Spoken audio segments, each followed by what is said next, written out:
안녕하세요. 창세기반에 오신 여러분들을 환영합니다. 어서 오십시오. 지난 27강에서는 그로 말미암아 복을 이란 제목으로 하나님께 붙잡힌 바 된 사람을 향한 하나님의 신실하심에 대해서 우리는 깊이 생각해 보았습니다. 아울러 아브라함, 사라, 하인, 즉 아브라함 공동체가 모두 한 마음 한 뜻으로 정성을 다해 낯선 나그네들을 환대하는 모습에서 우리는 예배는 무엇이며 또 우리는 어떠한 마음가짐으로 예배에 임해야 할지 함께 나누어 보았죠. 비단 예배뿐만 아니라 함께 어울려 살아가는 공동체에서 이웃을 향한, 특별히 낯선 이웃을 향한 우리의 태도에 대해서도 깊은 울림이 있는 이야기였다고 생각합니다. 오늘은 죄송합니다. 오늘은 28번째 강의로 창세기 18장 16절에서 21절의 말씀입니다. 슬라이드를 보시면서 우리 다 함께 오늘 말씀을 봉독하도록 하겠습니다. 네, 보이시죠? 16절 시작합니다. 그 사람들이 거기서 일어나서 소돔으로 향하고 아브라함은 그들을 전송하러 함께 나가니라. 여호와께서 이르시되 내가 하려는 것을 아브라함에게 숨기겠느냐? 아브라함은 강대한 나라가 되고 천하 만민은 그로 말미암아 복을 받게 될 것이 아니냐. 내가 그로 그 자식과 권속에게 명하여 여호와의 도를 지켜 의와 공도를 행하게 하려고 그를 택하였나니 이는 나 여호와가 아브라함에게 대하여 말한 일을 이루려 함이니라. 여호와께서 또 이르시되 소돔과 고모라에 대한 부르짖음이 크고 그 죄악이 심히 무거우니 내가 이제 내려가서 그 모든 행한 것이 과연 내게 들린 부르짖음과 같은지 그렇지 않은지 내가 보고 알려 하노라. 아멘. 자, 기도하고 시작하겠습니다. 하느님, 저에게 이렇게 하나님의 말씀을 깊이 묵상할 수 있는 시간을 주셔서 감사하고 묵상에 더하여 공부함으로써 저희가 조금이나마 하나님의 마음을 알아 저희의 삶이 하나님의 마음에 합한 그러한 삶이 될 수 있도록 예배가 될 수 있길 원하옵나이다. 주님 시종을 주님께 의탁하오니 함께하여 인도하여 주시옵소서. 살아계신 예수 그리스도의 이름으로 기도드립니다. 아멘. 네. 아브라함 공동체의 환대를 받은 이 세 천사들은 이제 소돔으로 향합니다.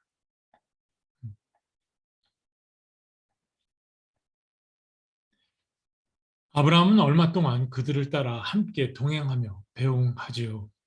그리고 이제 하나님은 혼자 말씀하십니다. 하나님의 독백이지요. 이 독백은 아브라함에 대한 축복의 말씀과 소돔을 향한 심판의 말씀을 동시에 담고 있습니다. 하나님은 축복과 심판을 동시에 말씀하십니다. 오늘은 이 소돔에 대한 이야기는 접어두고 이제 다음 시간에 보게 되니까 접어두고 복의 근원이 되는 길은 무엇인가? 복의 근원이 되는 길에 대하여 함께 공부해 보고자 합니다. 오늘 본문 창세기 18장 16절에서 19절을 보다 쉽게 이해하기 위해서 세번역 성경으로 다시 함께 읽어보도록 하겠습니다. 네, 세번역 성경인데요. 표준 세번역입니다. 16절, 그 사람들이 떠나려고 일어서서 소돔이 내려다 보이는 대로 갔다. 아브라함은 그들을 바래다 주려고 함께 얼마쯤 걸었다. 그때 주님께서 말씀하셨다. 내가 앞으로 하려는 일을 어찌 아브라함에게 숨기랴? 아브라함은 반드시 크고 강한 나라를 이룰 것이며 땅 위에 있는 나라마다 그로 말미암아 복을 받게 될 것이다. 내가 아브라함을 선택한 것은 그가 자식들과 자손들을 잘 가르쳐서 나에게 순종하게 하고 옳고 바른 일을 하도록 가르치라는 뜻에서 한 것이다. 그의 자손이 아브라함에게 배운 대로 하면 나는 아브라함에게 약속한 대로 다 이루어 주겠다. 이 말씀에서 하나님께서는 복의 근원이 되는 길을 무엇이라고 말씀하십니까? 여러분, 들어가기 전에 참고로 성경을 읽으시면서 하나님께서 직접 하시는 문장에는 빨간 형광펜으로 표시해두면 크게 도움이 되리라 생각됩니다. 자, 우리 마음판에 이 구절을 한번 확실히 새길 수 있도록 그림으로 이 문장을 한번 해부해 보겠습니다. 먼저 복의 근원이 되는 길은 무엇인가? 여기 아브라함이 있습니다. 이때 아브라함과 사라 두 사람의 가정을 대표하는 말입니다. 마치 우리가 어느 집안을 부를 때 그 집 아이의 이름을 부르는 것처럼 말입니다. 예를 들어서 저희 부모님의 친구분들께서 우리 부모님의 집을 가리킬 때 장자인 저의 이름을 넣어서 세림이네라고 부르는 것처럼 말입니다. 그럼 하나님께서 아브라함의 가정에게 주시는 복은 무엇이죠? 아브라함 가정의 후손들이 크고 강대한 나라가 되고 아브라함과 사라는 그 열방들의 복의 근원이 된다입니다. 여기서 강대한이란 경제력이나 국방력이 이렇게 막강하다는 뜻이 아니라 이 말씀은 여호와 하나님께서 창세기 12장에서 하란에서 아브라함을 처음 찾아오셔서 주신 바로 그 언약을 말씀하는 겁니다. 창세기 12장 2절의 말씀을 다시 보면 내가 너로 큰 민족이 되게 하고 너에게 복을 주어서 네가 크게 이름을 떨치게 하겠다. 너는 복의 근원이 될 것이다. 즉 하나님의 백성들이 생육하고 번성하여 온 땅에 충만한 하나님의 나라의 건설입니다. 이것은 다시 19절에서 이렇게 반복됩니다. 나 여호와가 아브라함에게 대하여 말한 일. 즉 하나님의 계획은 아브라함과 사라를 통한 하나님의 나라의 건설이었고 그것이 복이었으며 그리고 아브라함과 사라는 그 복의 시작, 곧 근원이 된다는 말씀이죠.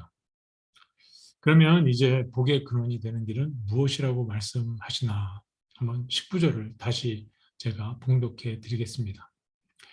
내가 아브라함을 선택한 것은 그가 자식들과 자손들을 잘 가르쳐서 나에게 순종하게 하고 옳고 바른 일을 하도록 가르치라는 뜻에서 한 것이다. 그의 자손이 아브라함에게 배운 대로 하면 나는 아브라함에게 약속한 대로 다 이루어 주겠다. 즉 하나님 나라의 건설을 위해서 하나님은 아브라함과 사라를 하나님의 주권으로 선택하셨고 아브라함과 사라가 가장 처음 그리고 가장 기본적으로 해야 할 일은 자식들과 자손들을 가르치는 것이라는 것입니다.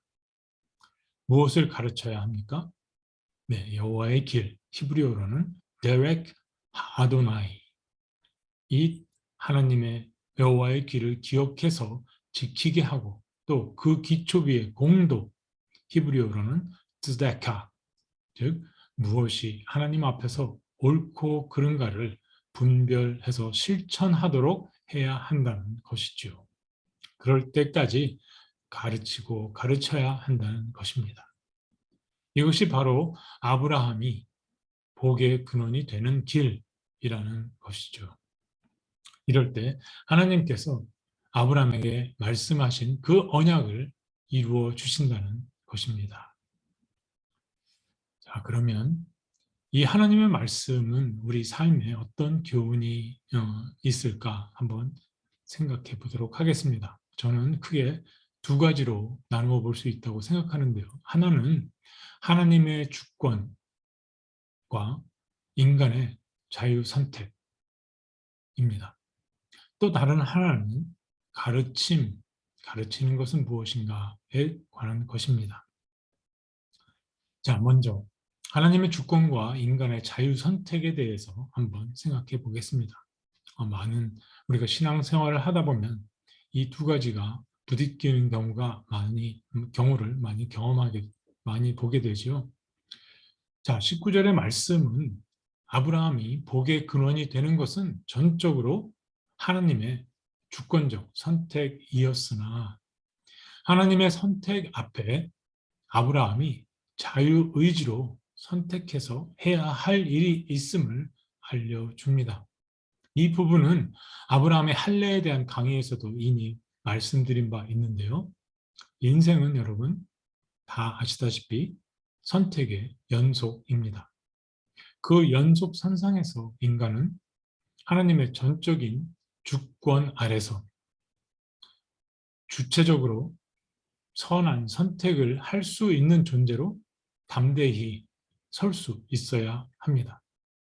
왜냐하면 하나님께서 인간을 지으실 때 인간을 당신의 창조의 동역자로 세우시기 위해서 그 안에 신의 성품을 불어넣어 지으셨기 때문입니다.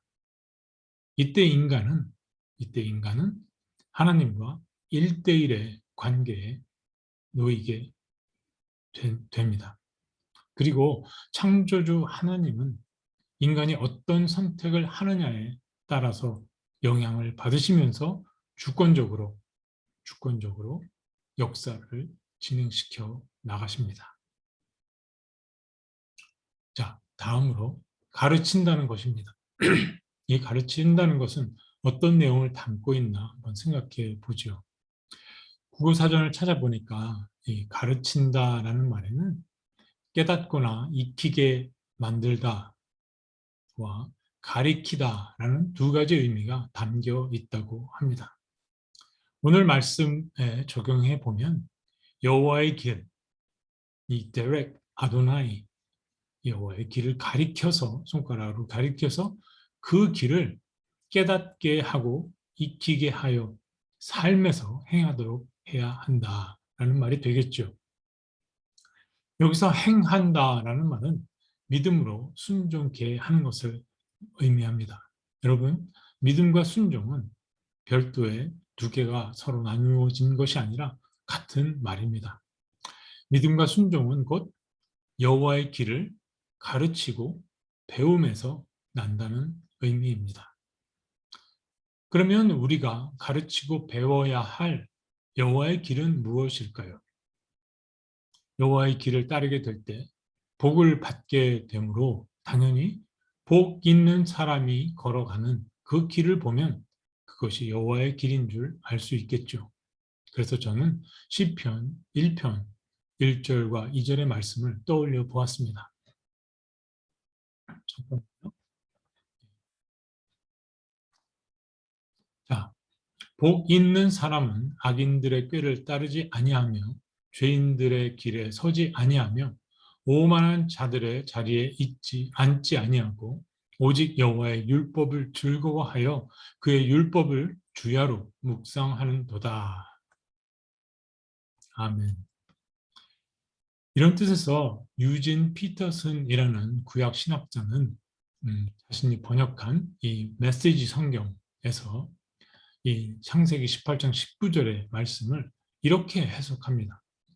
내가 아브라함을 선택한 것은 아브라함으로 하여금 자기 자녀와 후손들을 가르쳐서 하나님의 생활 방식을 따라 친절하고 너그럽고 바르게 살게 하려는 것이다. 그리고 이런 여호와의 길을 몸소 걷고 또 하나님의 생활 방식을 몸소 사신 분이 바로 인간의 몸으로 오신 그리스도 예수이십니다. 그래서 예수님은 나는 길이요 생명이다 라고 하십니다. 그리스도 예수가 바로 여호와의 길이신 거죠. 그렇다면 우리 이 시대를 사는 우리들은 예수님께서 걸어가시는 길만을 잘 따라간다면 우리들은 하늘의 복을 받게 되겠지요. 하나님의 나라는 세워져 갈 것입니다. 그런데 여기서 우리의 신앙은 커다란 도전을 받게 됩니다. 왜냐하면 그 길은 예수님께서 걸어가신 그 길은 결코 만만한 길이 아니기 때문이죠. 마태복음 5장에서 예수님은 복을 받는 길을 말씀해 주십니다. 산상보훈의 팔복이 바로 그것입니다. 팔복의 말씀을 올려드리겠습니다.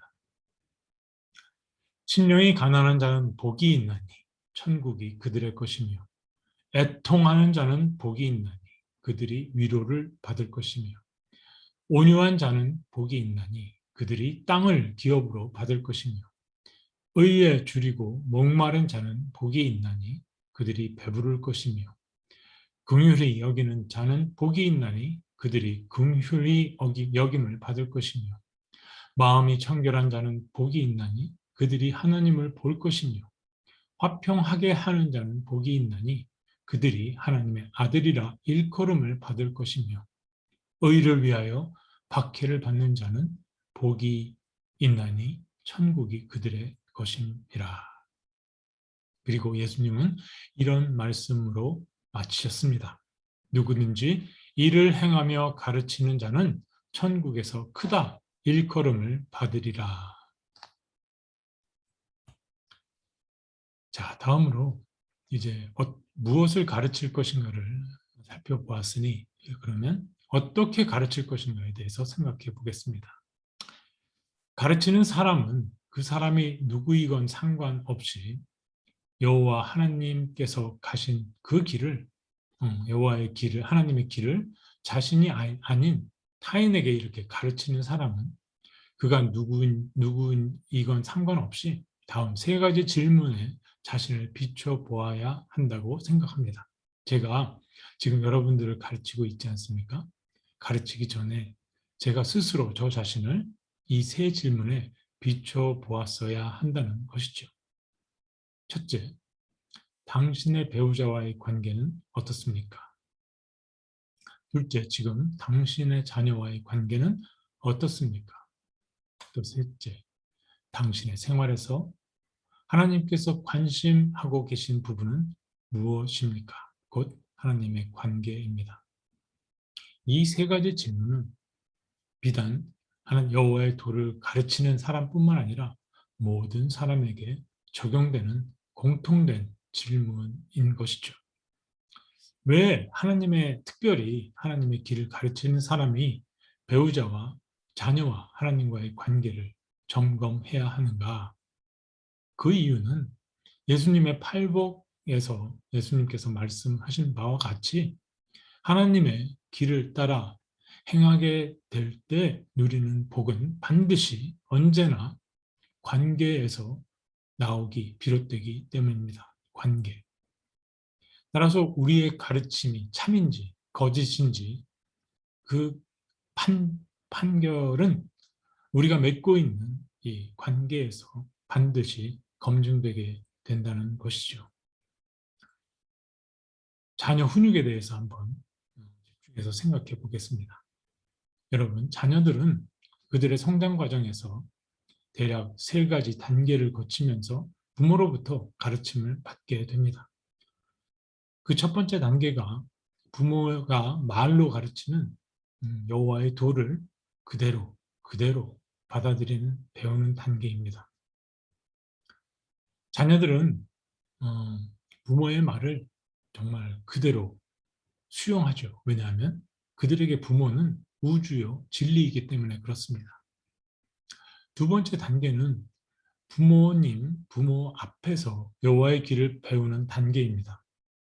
자녀들은 앞에 있는 부모를 의식해서 부모의 눈을 의식해서 부모의 말과 행동에서 배우게 됩니다. 부모님이 계시면 배운 대로 하고 계시지 않으면 딴짓을 합니다. 이전 단계보다는 자녀의 독립성이 많이 자란 상태이지만 여전히 부모의 말과 행동은 아이들의 신앙생활에 지대한 영향을 미치고 있습니다. 끝으로 세 번째 단계는 부모 뒤에서 여호와의 길을 배우는 단계입니다. 부모의 말도 부모의 눈치도 모두 소용이 없습니다. 여기서는 뒤에서 부모의 삶을 바라보면서 자신의 판단에 따라서 여호와의 길을 선택하거나 아니면 선택하지 않거나 결정합니다. 자녀가 성장해서 독립적이 되어갈수록 일상에서의 부모의 신앙은 여호와의 길을 자녀들에게 가르침에 있어 가장 좋은, 가장 효과적인 교재가 된다는 것입니다. 결국 자녀가 성장함에 따라 부모가 어떤 인간관계를 형성하며 여호와의 길을 따라 살아가는가가 중요하다는 이야기입니다. 자, 이렇게 볼 때 현대 기독교가 쇠락하고 있다고 하는데요.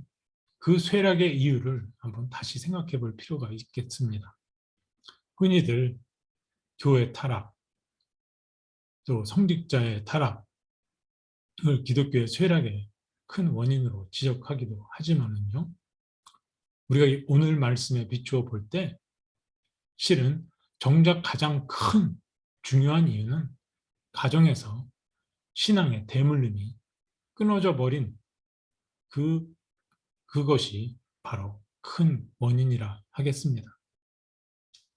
여기에 대해서 어떤 부모님들은 이렇게 질문하시는 분들도 계십니다. 신앙교육을 잘 시켰는데, 어려서부터 잘 시켰는데 아이들이 크면서 신앙을 떠나요. 기독교 신앙을 저버립니다. 그런데 이 질문에 대한 대답은 지극히 아주 당연합니다. 왜냐하면 성장한 아이들이 살아가는 요즘 사회는 그 영향력이 너무너무 지대해서 아이들이 거부하기 힘들다는 것입니다. 아이들은 자연히 신앙을 가지기 어려운 상황에 놓여지게 되는 것이죠. 그래서 대학생이 되고 사회인이 되면 신앙을 저버리는 경우가 허다합니다. 다시 말해 하나님의 말씀보다 더 중요한 것이 있게 생기게 된다는 것입니다. 그중 대표적인 예가 이제 요즘 사회를 포스트 모더니즘 사회라고 하는데 사실 이런 표현도 늦은 감이 없지 않아 있습니다. 왜냐하면 이 정보 날마다 이 혁신적으로 등장하는 첨단 정보 기술의 발달 그리고 사회적 격리를 조장하는 이 팬데믹 때문에 우리 사회는 포스트 모더니즘 사회로 치닫고 있기 때문에 그렇습니다. 포스트 모더니즘 사회의 특징은 진리의 상대성, 다원주의, 그리고 파편적인 이렇게 조각조각 갈라진 사회인데 이 진리의 상대성 때문에 특히 기독교가 많은 어려움을 겪고 있습니다. 왜냐하면 기독교는 진리의 절대성 위에 세워진 종교이기 때문에 그렇습니다. 포스트 모더니즘 사회의 또 다른 특징이 하나가 권위에 대한 도전입니다. 예전과 달리 교회 안에서 목사나 장로에 대한 권위를 인정하지 않는다는 것입니다. 심지어 하나님의 권위에 대해서도 도전하기도 합니다. 이런 요인들이 복합적으로 작용하다 보니 기독교는 젊은 층에서 점차 힘을 잃어가고 소수 종파로 줄어드는 추세에 들어섰다고 걱정하는, 우려하는 목소리가 들려오고 있습니다. 자, 그렇다면 어떻게 해야 할까요? 지금까지 어떻게 해왔길래 이러한 일이 일어나고 있는 것일까요? 자, 신앙교육은 시기가 중요할 수밖에 없다는 것입니다. 어릴 적에 신앙의 기초를 마련되어져야 합니다. 부모와 한 지붕 밑에서 사는 이 고등학교 때까지입니다. 특히 미국에서는. 그리고 기존에 가르치던 이것이 중요한데 지금까지는 일방적이고 획일적으로 이렇게 하나님의 말씀을 여호와의 길을 가르쳐 왔다면 이제는 이런 방식을 탈피해서 쌍방을 인터랙티브하게 그리고 깊은 관계를 형성하는 질문하고 고민하고 또 묵상하고 하는 이런 템플러티브한 새로운 교육 방식으로 여호와의 길을 가르쳐야 한다는 것이죠. 부모님들의 자녀들 신앙 교육에 있어서 변하지 않은 진리는 예나 지금이나 시간과 정성을 들이지 않으면 안 된다는 것입니다. 현대 기독교의 위기는 모든 것을 아웃소싱 하는 데 있다라는 말도 있듯이 교육자나 사역자에게만 신앙 교육을 맡겼다가는 부모가 자녀들에서 가정에서 이루어지는 신앙 교육을 저버리고 아웃소싱을 하다가는 가정에서 신앙의 대물림은 점차 끊어질 위기에 놓여지게 된다는 것입니다.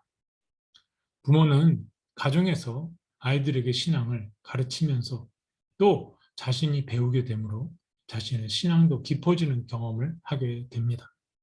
실수를 거듭하면서 또 회개하고 또 다시 돌이켜 일어서고 하면서 믿음의 조상에 이른 아브라함처럼 우리도 변화되어 가는 것이죠. 그런 진솔한 하나님 앞에서의 우리의 신앙의 자세를 보면서 우리 아이들은 참된 신앙인의 모습은 무엇인가를 배우게 되는 것이죠. 그러므로 신앙교육은 교육자 자신으로부터 가장 먼저 시작되는 것입니다. 신앙은 여러분, 감동적이거나 어떤 신비적인, 신화적인 이야기가 아니라 그리스도와 날마다 순간순간 함께 걸어가는 동행이요, 더불어 사는 삶이요, 쌓아가는 관계입니다. 그래서 그리스도와의 관계를 기초로 부모가 삶에서 어떤 관계를 맺어가며 살아가는가가 중요한 변수로 등장하게 됩니다. 이걸 제가 이해하기 쉽게 그림으로 한번 이렇게 그려보았습니다. 한번 보시죠.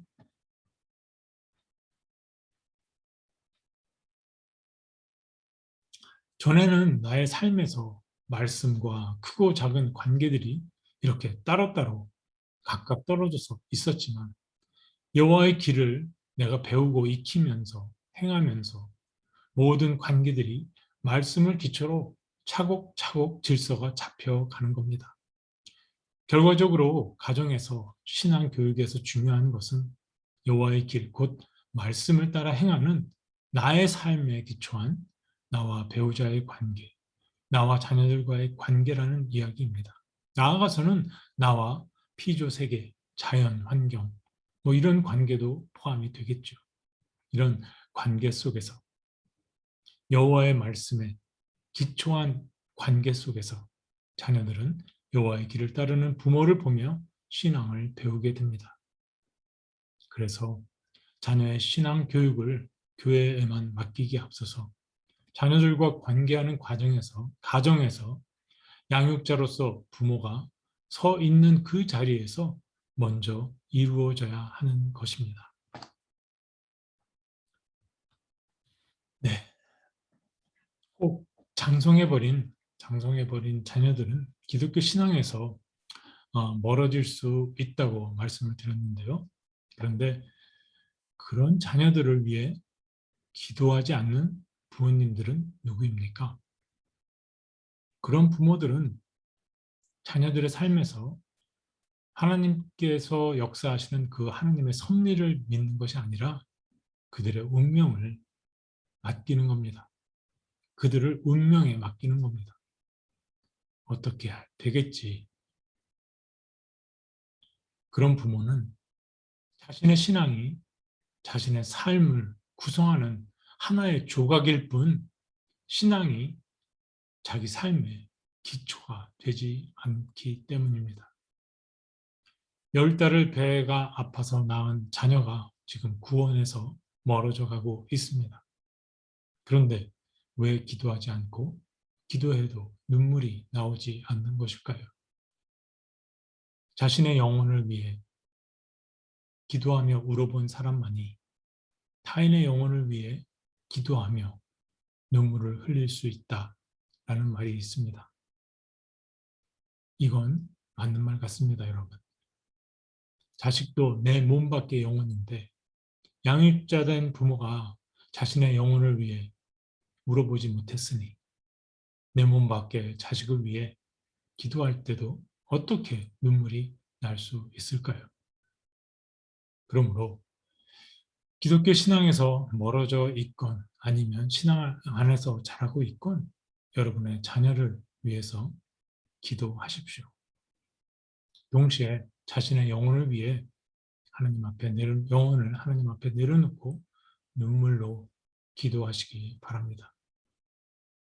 그 눈물로 나의 영혼이 살게 될 때, 그 눈물은 자녀를 위한 어, 기도의 눈물이 될 것이고, 그 눈물이 자녀를 살리는 것을 보게 될 것입니다. 오늘 강의를 이제 정리해 보겠습니다. 복의 근원이 되는 길은 무엇입니까, 여러분?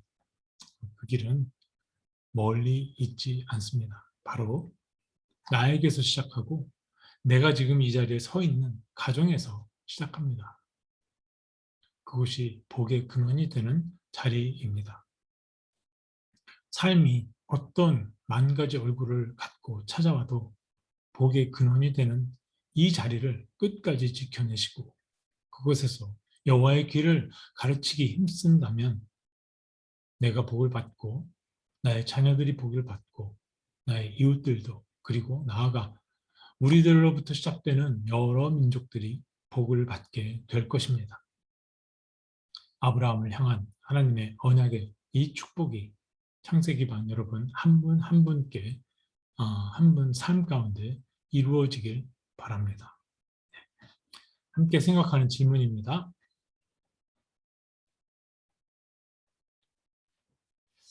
1번, 복을 받는 길, 복의 근원이 되는 길은 하나님은 무엇이라고 말씀하십니까?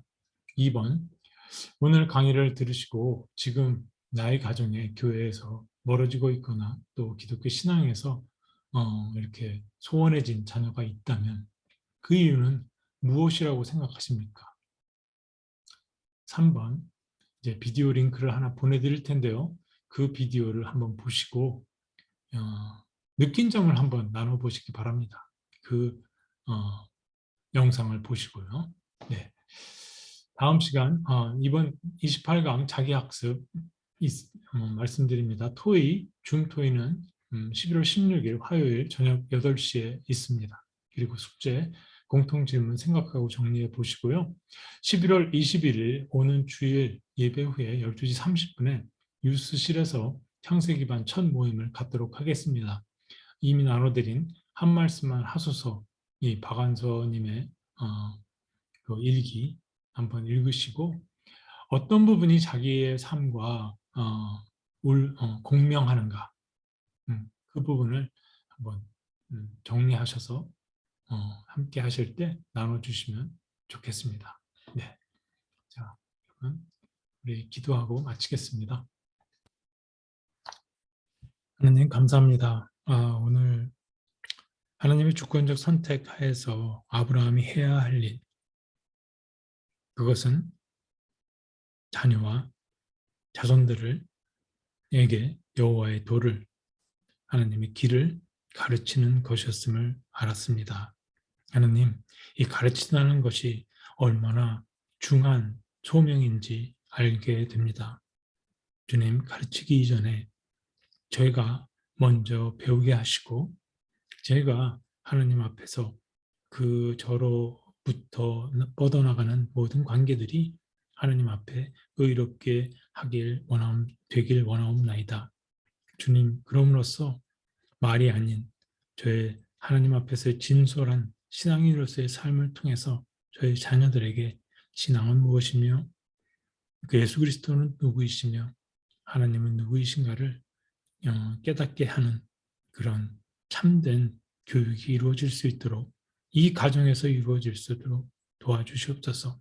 그리고 이 저희가 양육자로 서 있는 이 가정의 이 자리를 지킬 수 있도록 주님 능력 주시고 부족한 이 사람 저희들 채워 주시옵소서. 함께해 주신 하나님께 감사드립니다. 살아계신 예수 그리스도의 이름으로 기도드립니다. 아멘. 네, 해주신 여러분들께 감사하고 저는 다음 주 강의 제목 올려드리고 물러가도록 하겠습니다. 네, 여러분 안녕히 계세요.